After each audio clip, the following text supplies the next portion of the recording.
আইন শৃঙ্খলা ও নিরাপত্তা ব্যবস্থা স্বাভাবিক রাখতে লক্ষ্মীপুর পৌর শহরে সিসি ক্যামেরা স্থাপন করে জেলা পুলিশ।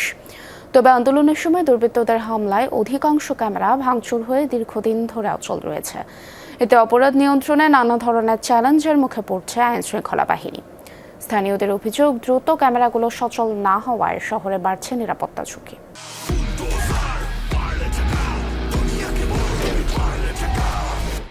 লক্ষ্মীপুরে প্রতিটি জায়গায় পিলারের সঙ্গে দৃশ্যমান ক্যামেরাগুলো ২৪-এর ৪ আগস্টের আগেও সচল ছিল শহরের নিরাপত্তায়। ২০১৬ সালে নজরদারি ও অপরাধ দমনে সিসি ক্যামেরাগুলো স্থাপন করে জেলা পুলিশ। তবে ৪ আগস্ট ছাত্র জনতার আন্দোলনের সময় নাশকতা ও হামলার ঘটনায় দুর্বৃত্তরা শহরের বিভিন্ন স্থানের সিসি ক্যামেরা ভাঙচুর করে। এরপর থেকে কোথাও নেই ক্যামেরা, কোথাও নেই সংযোগ, আবার কোথাও ঝুলে আছে খালি বক্স। গত ২ বছরেও আর সচল হয়নি এই নজরদারির ব্যবস্থা। ৪ আগস্টের পরে নিয়ে গেছে, ভাঙচুর করিয়ে লাইছে বা নিয়ে গেছে, সরাই ফেলাইছে। বিগত দিনও লক্ষ্মীপুর শহরের মধ্যে সিসি ক্যামেরা ছিল। ওই সিসি ক্যামেরাগুলো বিভিন্ন কারণে আজকে লক্ষ্মীপুর শহরের মধ্যে নাই। প্রশাসনের কাছে আমরা এই দাবি জানাই যেন লক্ষ্মীপুর শহরের মধ্যে সিসি ক্যামেরা স্থাপন করা হয়।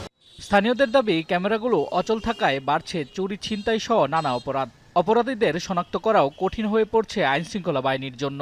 এতে নিরাপত্তাহীনতায় ভুগছে শহরবাসী। সিসি ক্যামেরায় ধরা যায় চোর, ডাকাত, খুনি, এগুলো ব্যবসায়ীদের সুবিধা।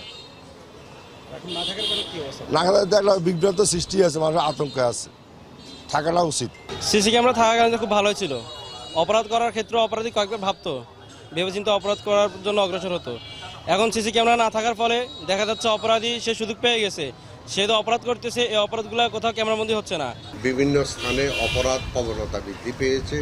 আমরা চাই সরকারি উদ্যোগে, সরকারি প্রতিষ্ঠানগুলো এবং পৌরসভার উদ্যোগে বিভিন্ন গুরুত্বপূর্ণ সড়কে সিসি ক্যামেরা প্রতিস্থাপন করে এই শহরকে অপরাধ মুক্ত করা হোক। জনপ্রতিনিধিরাও বলছে, আইন শৃঙ্খলা রক্ষা ও অপরাধ নিয়ন্ত্রণে আধুনিক প্রযুক্তির বিকল্প নেই। তাই দ্রুত সিসি ক্যামেরাগুলো পুনরায় চালুর দাবি তাদের। বিগত কিছুদিন আগে এগুলো নষ্ট হয়ে গিয়েছিল বা কোনোভাবে এটা হয়তো ক্ষতিগ্রস্ত হয়েছে। এখন যে পয়েন্টে আমাদের আগে ছিল, আমাদের যেহেতু এখানে যৌথ উদ্যোগের বিষয় আছে, পুলিশ এবং আমাদের পৌরসভার, আমরা এগুলো চিহ্নিত করে যেগুলো নষ্ট আছে ওগুলো আমরা রিপেয়ারের প্রয়োজনীয় ব্যবস্থা গ্রহণ করব। বিষয়টি সংশ্লিষ্ট কর্তৃপক্ষকে জানানো হয়েছে। প্রয়োজনীয় বরাদ্দ পাওয়া গেলে দ্রুত সংস্কারের উদ্যোগ নেওয়া হবে বলে জানিয়েছে পুলিশের এই কর্মকর্তা। নতুন শিল্পীরা বিভিন্ন দেশে আমরা গিয়েছে, দেখেছি পৌরসভা এইসব সিসি ক্যামেরাগুলো স্থাপন করে পুলিশের কাছে হস্তান্তর করে মনিটরিংটা। তো আমরা আশা করছি পৌরসভা এই ব্যাপারে একটা ইতিবাচক ভূমিকা রাখবে, জেলা পরিষদ আছে তারা ইতিবাচক ভূমিকা রাখবে।